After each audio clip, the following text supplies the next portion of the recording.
তৃণমূলের যে সাধারণ যারা নাগরিক এবং একদম নিম্ন আয়ের যে মানুষ, তারা কিন্তু এখনও বাজারে গিয়ে তারা বাজার করতে হিমশিম খাচ্ছে এবং দ্রব্যমূল্যের যে ঊর্ধ্বগতি সেটি কিন্তু এখনও বাজারগুলোতে লক্ষ্য করা যাচ্ছে।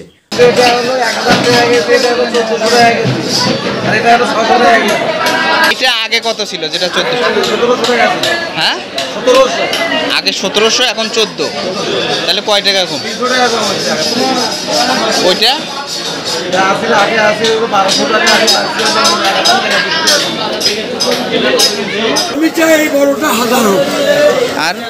আর এটা 800-700 বড় যেটা সেটাই 1000 টাকা, মানে সাধারণ মানুষ কিনতে পারে।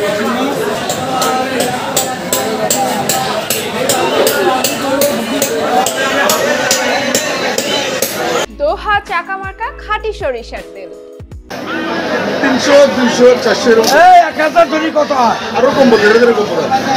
1000 ধরি কত হয়? 1050 চালান। আজকে গাইবান্ধার যে পুরাতন বাজার, ঐতিহ্যবাহী পুরাতন বাজার ঘুরে যেমনটি দেখা গেল, চলুন দেখি। 20-25 পেঁপের কেজি 20-25, বেগুন 50, পটল 30, কচু 40, কিন্তু ওই কচু কত? 40 টাকা কেজি। কত করে কেজি বেচতেছেন? হ্যাঁ, 650 টাকা। 48 টাকা হালি। 12 টাকা। 280, বয়লার 60, সোনালী 240। লাউ আছে 40 টাকা, 50 টাকা। পেঁপের কেজি 25 টাকা, 30 টাকা। ভেন্ডি 40 টাকা, শসা 40 টাকা, পটল 40 টাকা, বেগুন 40 টাকা, আলু 50, পেঁয়াজ 100, এটা 120, মরিচ, করলা 60, মরিচ 240।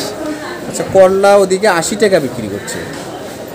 80 টাকাও আছে, ওটাও আছে।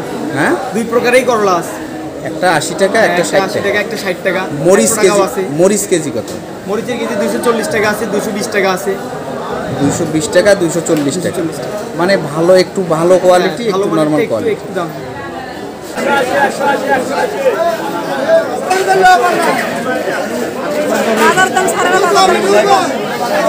বাজার কি কমে নাই?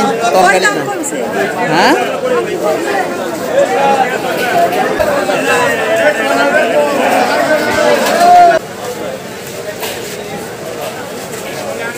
হ্যাঁ, মরিচ হলো 260 টাকা। মরিচ 260। এই যে ঝিঙ্গে সামনে, ঝিঙ্গা যাচ্ছে হলো 80 টাকা। 80 টাকা। তারপর কদা যাচ্ছে হলো 40 টাকা। তারপর হলো জালি কুমড়া 50 টাকা পিস।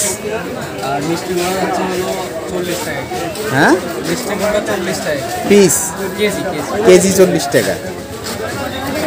জালি কত? পটল কত? পটল 55 টাকা। এই জালি কত? পটল যাচ্ছে হলো 30 টাকা। জালি 50 টাকা। Shahjahan Siraj, voice of Gaibandha.